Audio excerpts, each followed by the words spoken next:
Hello all, I'm Alexandra Woodcock and I'm currently a master's degree student in DePaul's Human-Computer Interaction program. I studied informed accessibility and the impacts of inclusive design for aging populations. So I sought out to understand why accessibility matters and what are the impacts of designing with accessibility in mind. Accessibility creates inclusion of people with impairments to join an increasingly technology-driven society. Further, accessibility does not just serve people with disabilities, but everyone. At one point or another, people will age or fall sick. Accessibility can, and when implemented, will then adapt technology to a range of human experiences, like declining health, the acquiring of a complex illness. These are really important aspects to improve technology use by more people for longer periods of their lifetime. From my research, it was important to note the spectral nature of the impairment. There is not a one-size-fits-all accessibility solution. This requires true research of demographics, their needs, and the weighing of trade-offs associated with the impairments you are seeing in the sample. Additionally, most apps are not meeting the current criteria specified by accessibility guidelines. Current app stores do not require meeting guidelines before allowing downloads of an app. Further, research found that designers and developers were often not trained in accessibility due to the high cost associated with accessibility training. However, to meet most accessibility guidelines, researchers found that checking for 5 primary widgets would greatly increase the accessibility of apps. However, we need to go back further to understand how research is maybe improperly affecting accessibility guidelines. The research that's informing accessibility guidelines is a tad lackluster and may not truly reflect the requirements needed to improve accessibility.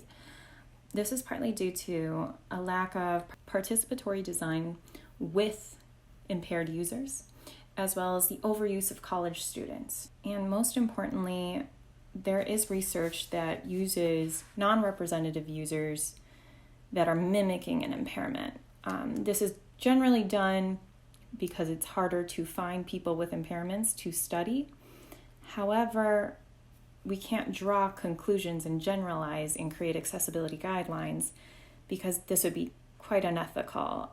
For example, vision loss may be mimicked by obscuring vision of a non-representative user and then studied.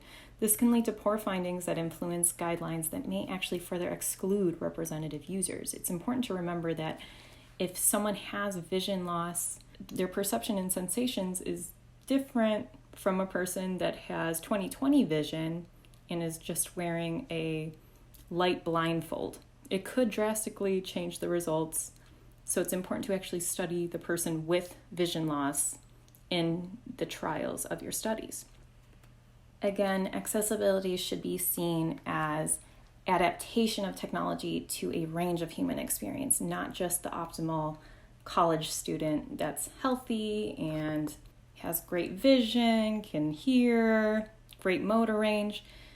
This should be including people that become injured, fall ill, age, are born with a disability. These impairments should be adapted to, since the likelihood is high that nearly all humans will experience some type of impairment over their lifetime. The improvement of accessibility will lead to greater contributions, better connection, lengthier contentment, and increased autonomy. So in summary, the overlapping needs of the disabled, sickly, and aging people calls for a better understanding and application of accessibility. Our lack of accessibility knowledge and value is due partly to improper research, overgeneralized finding, a lack of participatory design practices, as well as a lack of requiring accessibility be met. With apps failing to meet accessibility guidelines, this is problematic because they could actually meet them. So it's important to remember the integration of accessibility into technology will increase the support for more people across longer periods of their lifetime. Here are some of the references I used in my PowerPoint presentation today.